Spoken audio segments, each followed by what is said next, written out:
You hear the sounds from that confrontation. Authorities say that 18-year-old Jahara Malik stabbed Yahkeim Lawler at the apartment garage back in 2024. I had the knife, but were you guys arguing before that? no, we was just over here fighting, and then So you guys are arguing? yes, and then we wasn't arguing, we was just like play fighting and stuff. And that's when he was making me mad, and that's when I had the knife right here, and then he ended up running to it. But I'm not thinking because he already knew I had it. He was trying to get it from me, but he ended up running to it. It will always be a fact that you are a murderer. You are a demon seed that your parents brought into this world to bring suffering on everybody else. Shame on them. On a surveillance hard drive in Miami, there is a video file timestamped December 20th, 2024. The footage shows the third floor of a parking garage. A teenage girl walks toward the camera. In her hand is something small and metallic. A kitchen knife. That knife had just been driven 4 inches into another teenager's chest. It pierced his heart. He bled out on concrete while his ex-girlfriend stood over him. This is what that video captured. This is the story of Yahkeim Lawler, known to everyone who loved him as Keimo, and the girl who ended his life 8 days after he told her they were done. Welcome back to True Crime Unraveled on YouTube.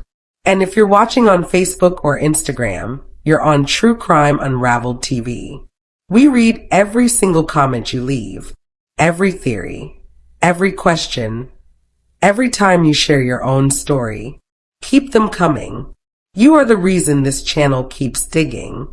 Let's start with who Yahkeim Lawler was. 17 years old, senior at Miami Northwestern High School, running back on the football team, math whiz, dreamed of becoming a stockbroker. His mother, Nathalie Jean, had already started researching sports management programs because she believed in his future so completely that she was going back to school herself just to help guide his career. That's the kind of love we're talking about. His Aunt Eldrina Beecham, a 32-year veteran of the Miami-Dade Police Department, said her nephew was the kind of kid who would give you the shirt off his back, even if it wouldn't fit you. He donated blood because when he was 3 years old, his mother told him that someone's donation had saved his life at birth. He never forgot. That's who Keimo was. The girl who killed him was Jahara Malik, also 17 at the time. They'd been in a relationship that ended when Keimo broke up with her on December 12th, 2024. 8 days later, she showed up at his apartment complex on the 6100 block of Northwest 6th Court in Miami. Let that land for a second. 8 days. Here's what investigators pieced together from the evidence. The surveillance footage from the parking garage, that's the key. It shows the entire sequence. But before we get to the video, we need to talk about what led up to it. According to court records and family statements, there had been incidents before. In text messages that Keimo's family later obtained, screenshots from a phone belonging to another boy Jahara had dated. She had shown a pattern. One of those messages, presented during the sentencing hearing, showed her threatening behavior. The family tried to get access to her phone data, hoping for evidence of premeditation. But that evidence came late. We'll come back to that. If you don't mind, I'll just have Ms. Jean stand here. Can you please state your name for the record? Hi, good morning. My name is Nathalie Jean. Ms. Jean, you're going to be placed under oath. Thanks, sir. Do you swear to tell the truth, the whole truth, and nothing but the truth? Yes, ma'am. Ms. Jean, I'm showing you, or can you spell your name out for the record just for the court reporter and the clerks? It's Nathalie, middle initial is L, last name Jean, like Jean pants. Can you tell the judge, I know she's going to hear from you later, but who exactly you are and how you're related to the victim in this case? Okay. I'm Yahkeim's Lawler mother. I am showing you a screenshot of what has been previously marked and identified as State's Exhibit 1A. Can you tell the court what this is? This was a text message that was provided to me from one of his classmates. It actually came from the boy that Jahara was dating, and he wanted me to know that he wanted the classmate to show me that she does have a history of that. So they forwarded it to me, and I provided it to the detective. Okay. And that classmate, what's his name? The one who sent. The one who sent it to you, took the screenshot. Oh, the screenshot was his name was Ted, and then he forwarded it to he gave it to Cece so Cece could know to give it to me, and then I gave it to the detective. And Cece is the young girl who's sitting back in the courtroom. That you just said. Okay. Yes. And Ted was a previous boyfriend of the defendant? Yes, ma'am. And this is a screenshot from his phone? Yes, ma'am. Are you familiar with iPhones? Yes, I am. Okay. So the blue text messages are who? Are his iPhone. From him, I'm sorry.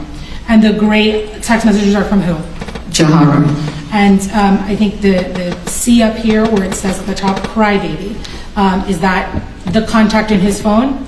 Yeah, that was the contact he had her save under. Okay.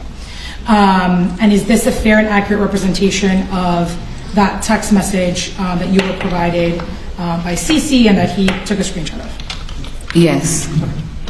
Judge, at this time, the state would seek to introduce what has been previously marked as State's Exhibit 1A as State's Exhibit 1 for the purposes of sentencing. I think the foundation has been sufficiently laid. Mr. Handel? Judge, I would be objecting just based upon one, with all due respect, I don't think there has been no verification indicating as that is a communication that was taking place between my client and this third or fourth person. And so therefore that's the problem with it. Just based upon the testimony that was just represented right now. And so that's... Okay, we are in a sentencing hearing, so the rules of evidence are lax, and I'll give it whatever weight, but I'm going to overrule the objection and I'll allow it to be admitted for the court's consideration. Thank you, Judge. Thank you. Admitted as part of Exhibit 1. The night of December 20th was supposed to be ordinary. Keimo was at home. His mother remembers putting up the Christmas tree that evening, a pink tree, because his sister picked it out. Keimo joked about it. They danced. They sang Mariah Carey's We Belong Together. His mother says he was singing his heart out. Then he went to his room. She asked him to take out the trash. He said, "Mom, I promise I'm going to do everything in the morning." Those were his last words to her. Jahara called him. We don't have the full transcript of that call, but what happened next is on video. She came to his apartment. He went downstairs to meet her. The parking garage surveillance shows them together. Then something changed. The state would later argue that she got mad. The defense would call it horseplay that went horribly wrong. But here's where the forensic evidence tells a different story. The knife wasn't just any knife. It was a kitchen knife she brought with her. She told investigators she carried it for protection. But protection from what? She was going to see her ex-boyfriend at his home. The medical examiner's report would later show that the knife went in 4 inches deep. It went between his ribs. It pierced his heart. That's not a glancing wound. That's not an accidental slip during horseplay. That's force. That's intention.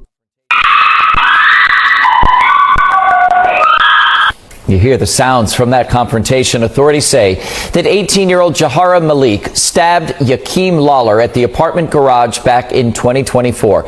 It happened in Miami, right near Northwest 6th Court and 61st Street. Body cam video shows the moment when officers responded to the scene. Take a look. Yeah, I had the knife, but Were you guys arguing before that? no, we was just over here fighting, and then So you guys are arguing? yes, and then well, we wasn't arguing, we was just like play fighting and stuff. And that's when he was making me mad, and that's when I had the knife right here, and then he ended up running to it. But I'm not thinking because he already knew I had it. He was trying to get it from me, but he ended up running to it. Okay. Keimo was found on the 3rd floor of the parking garage with a single stab wound to the chest. No defensive wounds on his hands. Think about what that means. In forensic pathology, defensive wounds occur when a victim tries to block a blade. They show up on palms, forearms, fingers. Keimo had none. That tells investigators he didn't see it coming. Or he did see it coming but couldn't stop it because he was taught never to hit a girl. His father said that explicitly in court. His son was raised not to be abusive to women, and that may have been what killed him. The surveillance video shows Jahara dropping the knife near the scene. Then she left. She didn't stay. She didn't call for help fast enough to save him. There's dispute about whether she tried to help at all. Her family says she called 911 and started life-saving measures. Keimo's family says if she left the knife at home, none of this would have happened. Now let's talk about what happened after. And this is where Keimo's family says the system failed them from the beginning. His father, David Lawler Sr., stood in that courtroom and described how the family learned about the case. They weren't told anything. They had to find out from the street. Charges weren't filed immediately. For 40 days, nothing. Then the state came back with manslaughter, not murder. His father couldn't understand it. He said, "With all the evidence, I don't understand why it's not a second-degree murder charge." Yes. Good morning. Your Honor, my name is Nathalie Jean Lawler, Sr., proud father of a gem of a son, Yahkeim Lawler. And before I tell you how the murder of my son affected me, I want to let you know how it affected my other two kids right there. My son like 6'5", my oldest boy like 6'5", like was 280. He lost like 50 pounds in the immediate aftermath. He was, through talks we had, he was, sorry son, contemplating suicide, okay? My daughter, she has chronic sickle cell, all right? And from the day of the funeral to for like the following 2 weeks, she was admitted in the hospital, taking breathing treatments, contracted pneumonia, had a self-administering morphine pump. The doctor telling me, watch her, make sure she breathing before you leave. I'm spending nights out there at the hospital, going straight to work the next day. I was really thought I was at risk of losing all my kids, being kidless, okay? All right.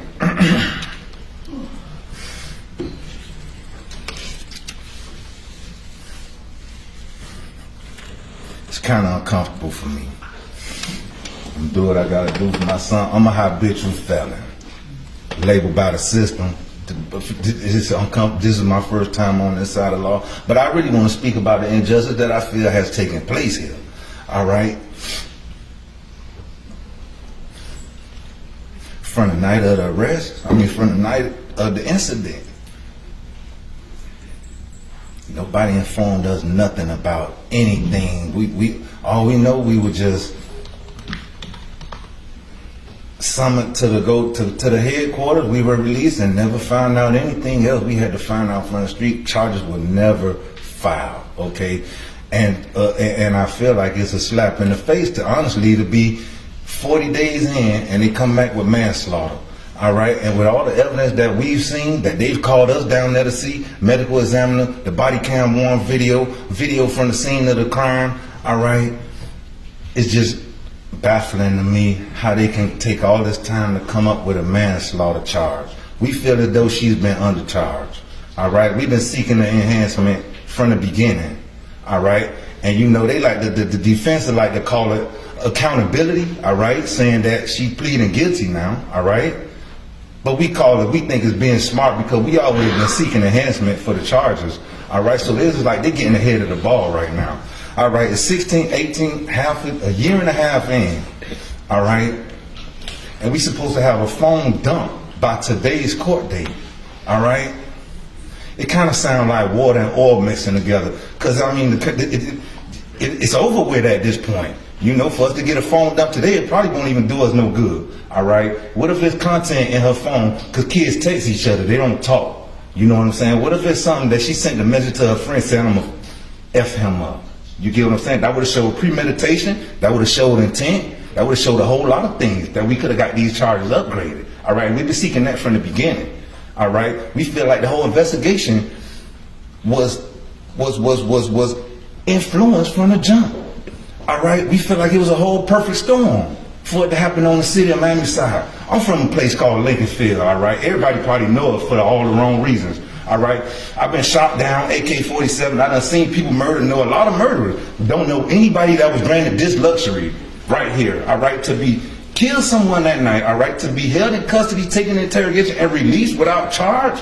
Like, come on. Now, I feel as though they could have charged her with manslaughter that night if you're going to take all this time to come up with that charge, all right? It was my sister, the police officer, that added the additional charge, that requested through Kevin Bettencourt to add an additional charge of with the deadly weapon, you know? Because even before that, she was only eligible to get up to 15 years. All right, because it's a deadly weapon, now it's up to 30. All right, but we shouldn't have to do the prosecutors in the state job. You get what I'm saying? It's more upsetting to me than anything. Yeah, my son gone. He ain't coming back.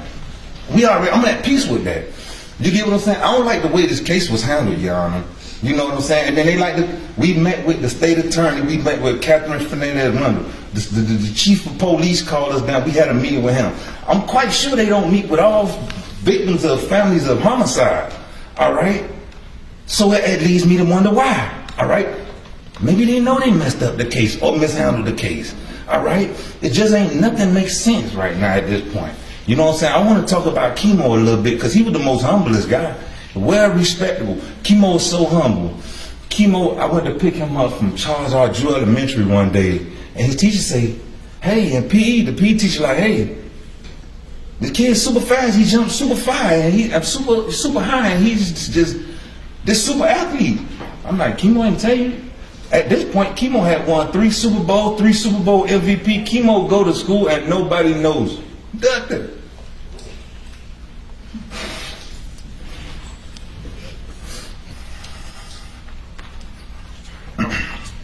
He was 10 years old at that point. All right? Keimo do not brag on himself. He brag on his daddy. All right? His daddy the best barber. All right? He wouldn't let nobody else cut his hair. All right? Nobody can beat his daddy in basketball if you listen to him. All right? And nobody's better with the bookie if you listen to Keimo. Keimo praises his dad. His dad was his hero. You know? I defend Keimo. I rescue him. I save him. I was robbed that night. I lived 5 walking blocks from Keimo. Walking distance.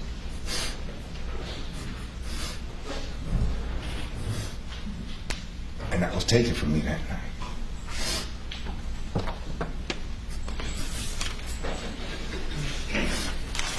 So that day, the day of the incident of the murder, I left work early. The graveyard closed at 5 o'clock, 5 p.m.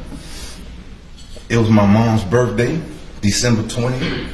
She passed away in 2021. So I called Keimo. I left work early. I get off at 5 o'clock. The graveyard be closed. I called Keimo and invited him to the graveyard this day. You know, I called him and told him I was going to see my mom. They refer to her as Granny. All right. I said, I'm going to see Granny. Keimo, what you doing? He like, I'm playing the PlayStation. And he didn't volunteer to come, so I didn't tell him to put it down and come. Give him his independent 17. I know what he was into. And it was that night that I got that call. I just had invited him to the graveyard.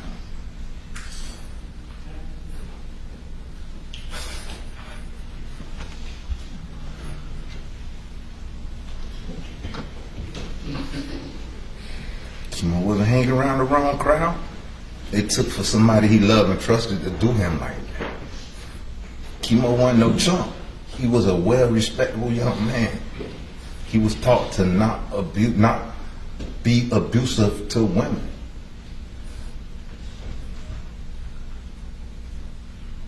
And I think that was that was the reason for his demise. Because I also feel as though if it would have happened, if he would have may have defended himself the first time, because a lot of stuff we found out throughout this whole thing that we did not even know. You get what I'm saying? And I don't understand why these charges with the stuff that they're telling, with the information that the state was giving us, I just couldn't understand why it's not a second-degree murder charge. And not only that, even if you were to charge his dad and convict as a lesser offense, we see this all the time. You get what I'm saying? I don't know why that wasn't applicable in this case. It's just, nothing makes sense with this case, all right? We feel again, like I said, the case was affected from the beginning. The city of Miami, her granddad got the key to the city of Miami, all right? We feel as though if it would have happened on the Metro-Dade side, she would have been in custody that night. You get what I'm saying?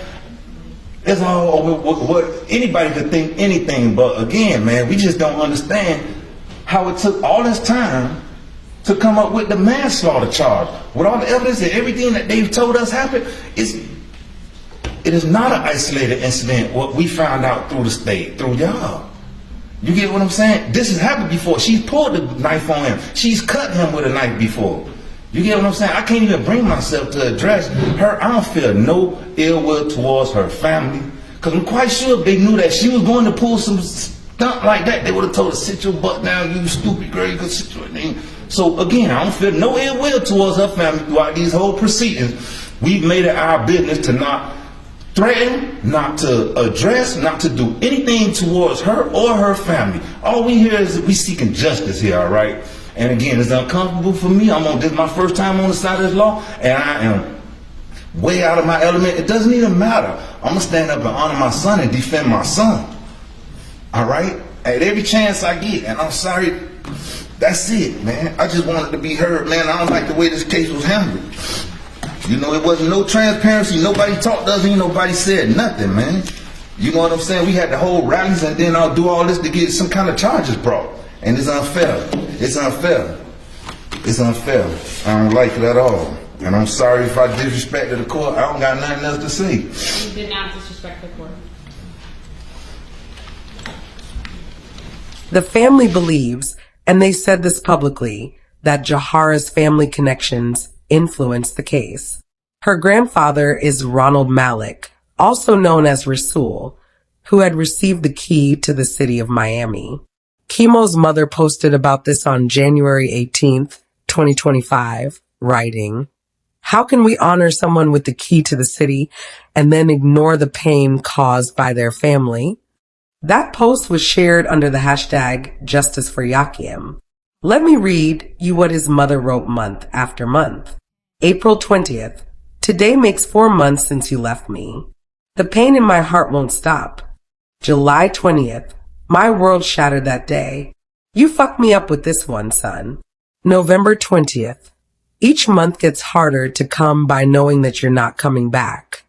She also shared a video of a tattoo she got of her son's face on her arm. I'll rep you till the very end, she wrote. The funeral was held at the Haitian Evangelical Baptist Church of Miami. Dozens came. Balloons were released. His sister spoke. His aunt spoke. A fun-loving, respectful, and kind-hearted young man. That is how the family of 17-year-old Yahkeim Lawler describes him. They had big hopes for his future, but those dreams were cut short on Friday. We were hoping that, to see him go to the prom and go to college. It's just a devastation. Deputy Zeldrina Beecham serves on the Miami-Dade Police Department, and every day she has to respond to tragic calls. But the one she received Friday was totally different from when you're going out there handling calls every day and you see other people going through it. It's indescribable, especially a cherished family member like him. Deputy Beecham is talking about her nephew, 17-year-old Yahkeim Lawler. She says he was stabbed to death by his 17-year-old ex-girlfriend Friday night. Deputy Beecham says her nephew and his ex-girlfriend had an argument on the phone. Then the ex-girlfriend came over to the apartment where her nephew lived on Northwest 6th Court and 61st Street and killed him. What could have been said over the phone that was so bad that you want to take his life? Family and friends tell us Lawler was a senior at Miami Northwestern High who was a great student, a running back on the football team who had dreams of becoming a stockbroker. His loved ones say he was a good kid who stayed out of trouble. We taught him to stay out of the streets and keep his head on right, and he did exactly that, and still this happened. Sunday night, dozens of people showed up to a vigil outside of the apartment where Lawler was stabbed to honor him. His mother speaking about the tremendous loss to the crowd. God took him away. I know everybody, even me, asking why, but we can't, question God. Now, just days before Christmas, Lawler's family is planning his funeral. We're told that Lawler's ex-girlfriend is in custody in connection to his death, but so far her identity and the charges that she's facing have not yet been released. But for now, reporting from Miami, Anna McAllister, CBS News, Miami. And then came the court proceedings. Jahara Malik was arrested and initially released on a $50,000 bond with a GPS monitor. Keimo's mother called that a slap in the face. The state filed a motion for pretrial detention, asking the judge to keep her locked up. But here's what happened. She stayed out. She went home. She continued going to school. Meanwhile, Keimo's family was planning his funeral 5 days before Christmas.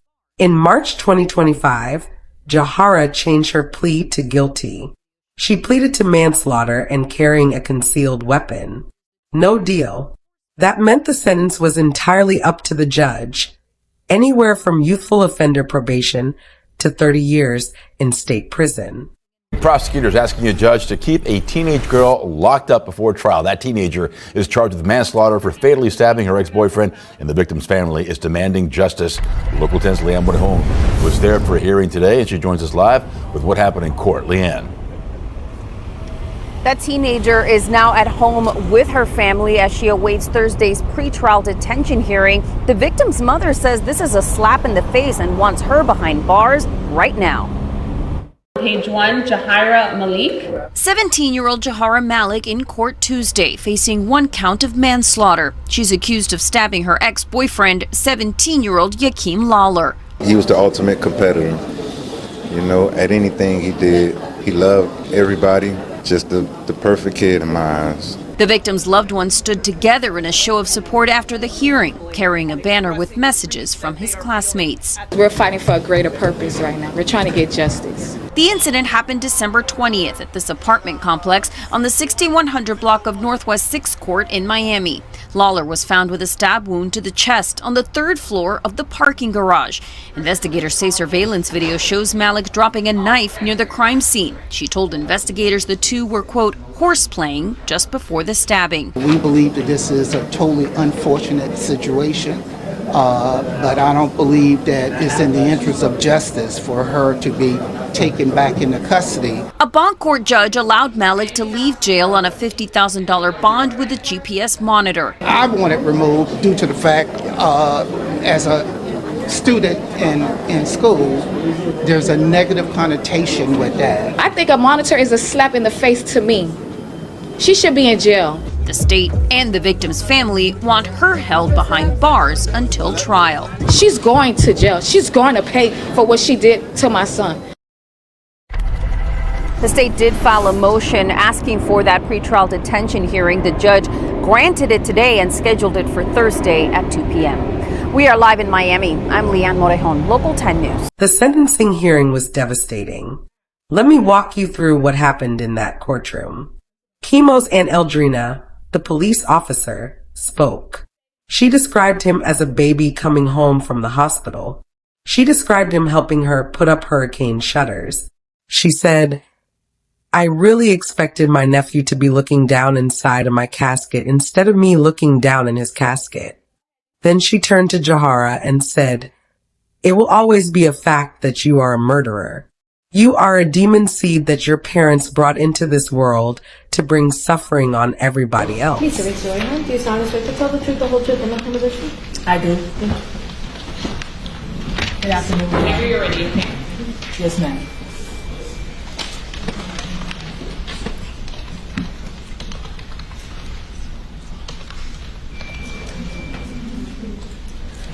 Good morning, Your Honor.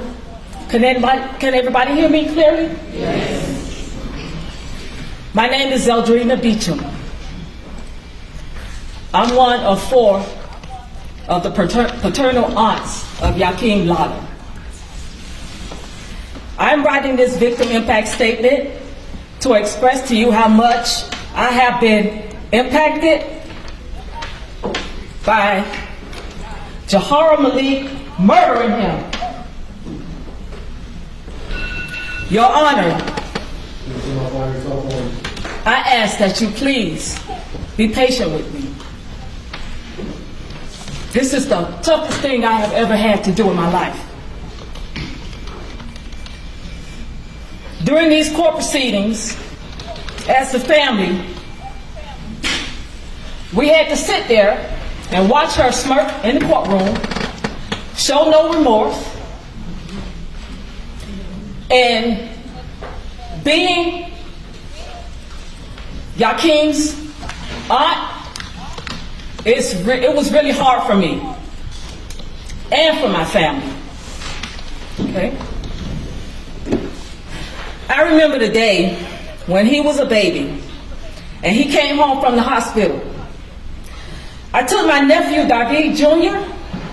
and my niece Amani Lawler, who are his siblings, to see him.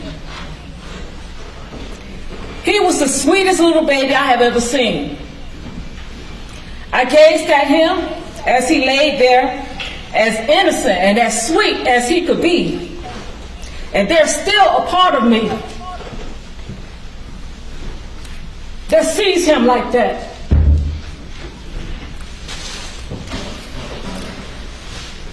Keimo, as we affectionately call him, Keimo, as we affectionately call him, has always been a bright light in our family. Even during the dark times when we experienced great losses of the people we loved in our family.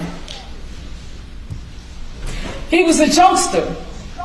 He always brought levity to whatever negative situation we had in our family. He was the one that you could always, he gonna make you laugh, regardless of the situation. He made me so proud to be his aunt, not just because he was an excellent student athlete, but because he was a very loving and thoughtful and caring type of person. He always thought of others and cared about their well-being, even going out of his way to share clothing and shoes with his friends who were less fortunate.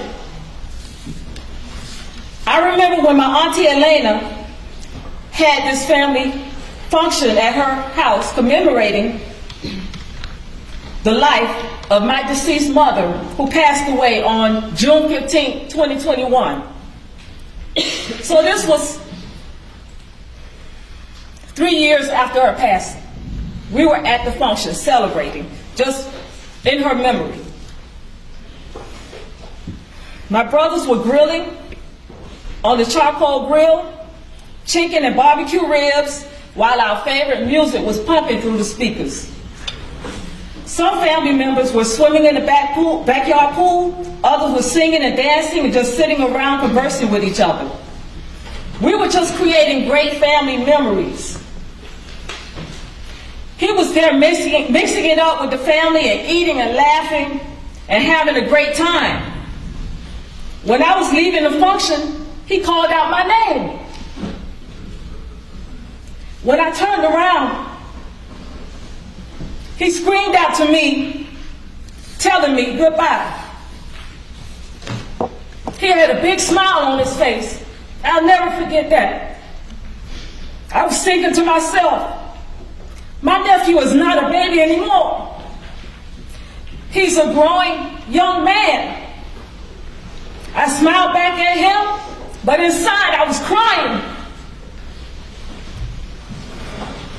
knowing that he would have to go out into this cruel, cruel world and create a life for himself. He used to come with his father, who was my brother, and help me put up hurricane shutters at my house whenever a storm was looming.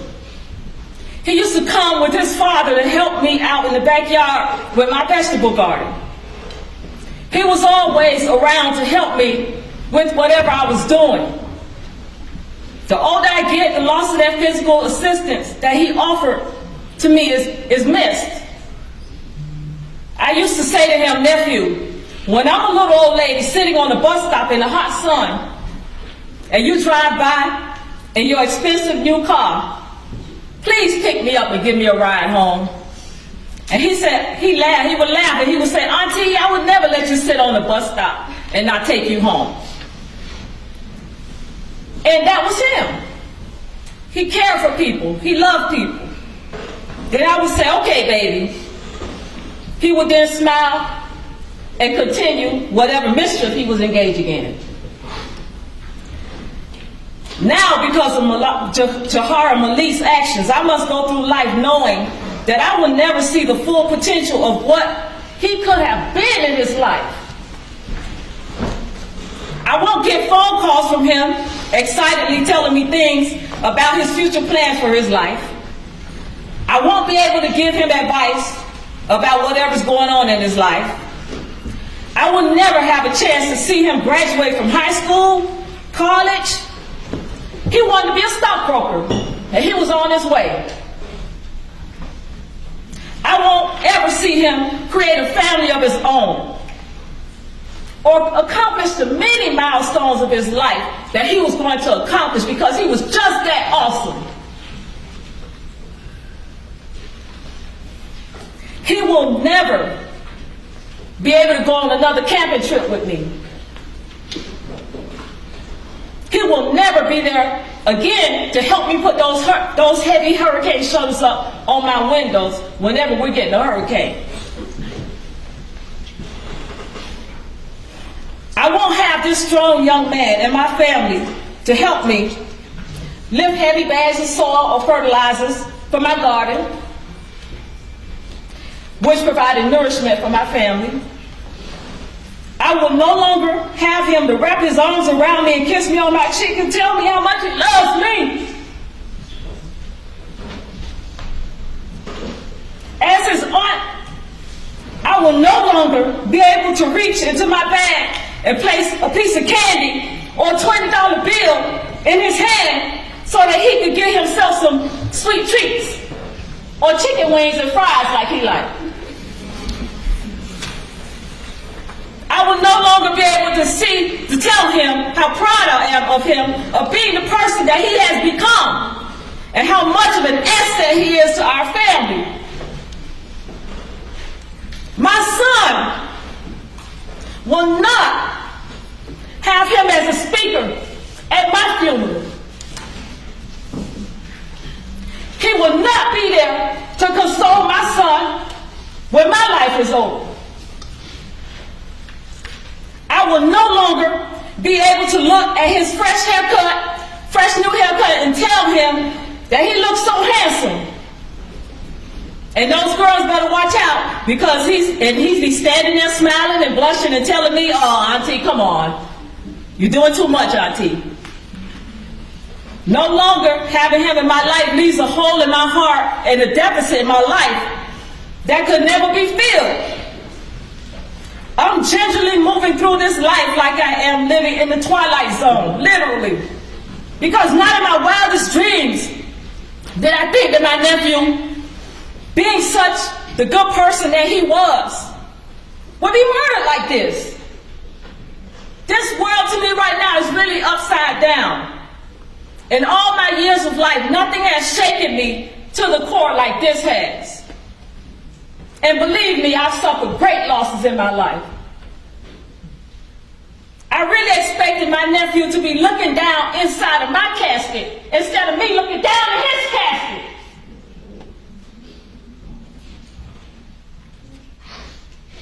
Because of Jahara Malik, I have a skewed view of the world right now. And that didn't do me.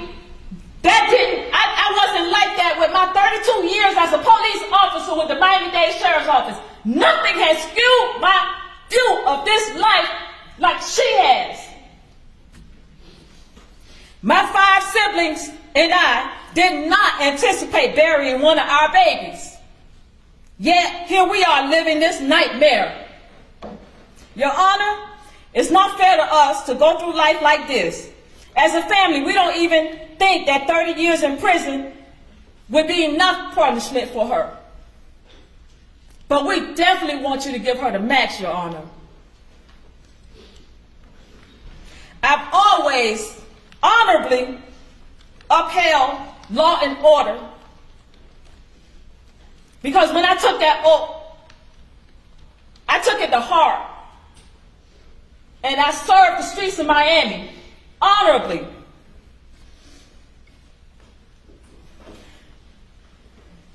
Your Honor, I would like to see justice would like to see the justice system working my favor and my family's favor. I have given so much, and I just ask for the maximum, at least for my sacrifices that I've made.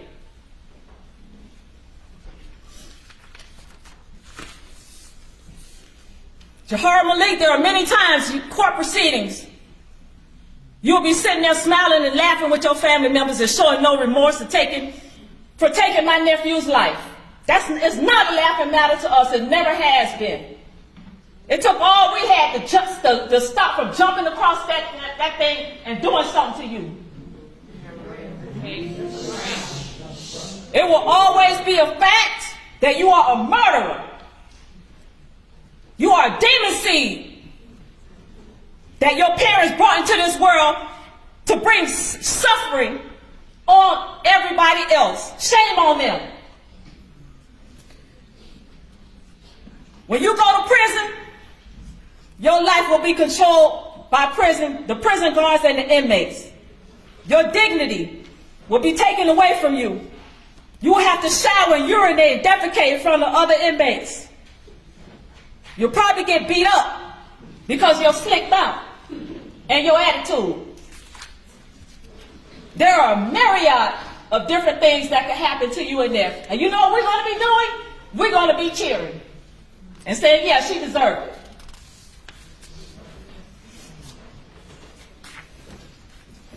If you want somebody to feel sorry for you or to forgive you for what you have done, get somebody else to do it. Because I will not, and we will not. If you was to go to hell, I would spit on you to put you out. I hope the thoughts of him screaming for help permeates in that smooth surface brain of yours, and the smell of the blood that you shed from my nephew's young body haunts you while you sleep and while you're wide awake for the rest of your life. Your Honor, I apologize if I offended you, and that's the only person who I care about offending. And if I did that, I really apologize to you for that. I'm telling you, Your Honor, this thing has really devastated me, and I apologize.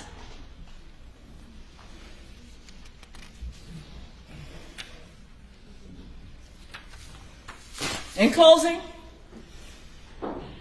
I know that the things that y'all had to hear from me wasn't an easy thing to hear, but they are true to my heart and to my core. And I just want to urge you again, Your Honor. I know that the state, is requesting like 20 years plus 10 years probation. But we want to see her get the full sentence, the maximum 30 years. That's what we want, Your Honor, because we really believe that she deserved a whole lot more. There were times we got reports of her going into his classroom, taking his book bag, pouring soda in his book bag, or taking his book bag and throwing it in the hallway, bullying him. And he was taught not to hit girls. And it makes me think maybe we should tell our boys to hit girls back. And he didn't do that, and look at what happened to him. Again, Your Honor, I apologize. I know it's not easy listening to me, but I mean it to my heart. And thank you so much for listening. Ms. Rodisha Jean would like to His other aunt described him as a victim of love, mistrust, and betrayal. He was a victim of trusting the wrong individual to come downstairs and open the door for her. His father described how his other children were affected. His son lost 50 pounds and contemplated suicide. His daughter with sickle cell was hospitalized for weeks after the murder. He said, "I really thought I was at risk of losing all my kids." But it was his mother's statement that silenced the room. Nathalie Jean described giving birth to him by emergency C-section, praying the whole time. She described him remembering at age 3 that someone's blood donation had saved his life, and then coming home from high school one day saying, "Ma, I gave blood today." She described identifying his body by a picture because he was unrecognizable. His skin had already melted, his skull visible, but she could still see his smile. She said, "Imagine picking out your child's casket. He's supposed to do that for me. I'm not supposed to do that for him." When the casket closed, she said, "I went down with it. And when she heard the click of the lock, my whole world just stopped." She asked the judge for the maximum sentence. She earned that max when she pulled out that knife and stabbed my son in the chest and pierced his heart. The defense presented a mental health counselor who testified that Jahara showed remorse, that she was a good student, that her brain wasn't fully developed at 17. They asked for youthful offender status and a boot camp program, a military-style rehabilitation alternative to prison. The state asked for 20 years followed by 10 years probation. And then Jahara spoke. She said, "I was wrong for what I did, and every day I sit and think about the damage I caused. The family wants me in prison, but I'm in my own prison for the rest of my life. I wish I could go back and change what happened, but I can't, and that's the worst part. Y'all didn't deserve this pain, and I wish I hadn't been the one to give it to y'all." The judge sentenced her to 17 years in state prison. The court will sentence you to 17 years in Florida State Prison. A judge sentenced Jahara Malik to 17 years in prison after she pled guilty to stabbing her boyfriend to death December 2024. 17-year-old Yahkeim Lawler. Emotions were high in the courtroom from both families. At the time, Malik told police she stabbed Lawler by accident and that they were horseplaying. In court, For you, a teenage girl stabbed her boyfriend to death amid an argument, and today, nearly 2 years later, she's pleaded guilty. The deadly stabbing happened in Northwest Miami-Dade, December of 2024. Christian Colon is with us now with that major update from the courtroom. And Christian, will this teenager get any prison time for killing her boyfriend? Yeah, that's right. Jahara Malik pleaded guilty today, and now she will let the judge decide her sentencing. When it comes to prison time, she is facing up to 30 years behind bars. Take a look. This is Jahara Malik. She was 17 at the time that she stabbed her boyfriend. She's charged with manslaughter for killing her boyfriend, 17-year-old Yahkeim Lawler. Lawler's family has been very vocal since the beginning, holding protests outside the Miami-Dade State Attorney's Office, demanding accountability. Their calls for justice eventually led prosecutors to actually file charges against Malik more than a month after the killing. Today, nearly 2 years later, the case will not go to trial. There was no plea offer. Instead, Malik pleaded guilty and will allow a judge to decide her punishment. The victim's family says they want the max here, which is, like I mentioned, 30 years in prison. Let's listen to what they told us. I want the max. You know, that's what I want. A life for a life. You get what I'm saying? She took my son's life for no reason. She took my son's life because he was honest with her, that he didn't want to be with her, and she not realizing her actions, her behavior, and her entitlement is the reason why he didn't want to be with her. Manslaughter is negligent conduct that was brought on, even though it was not intended to result. It says a whole lot, as far as I'm concerned, her recognizing and accepting responsibility.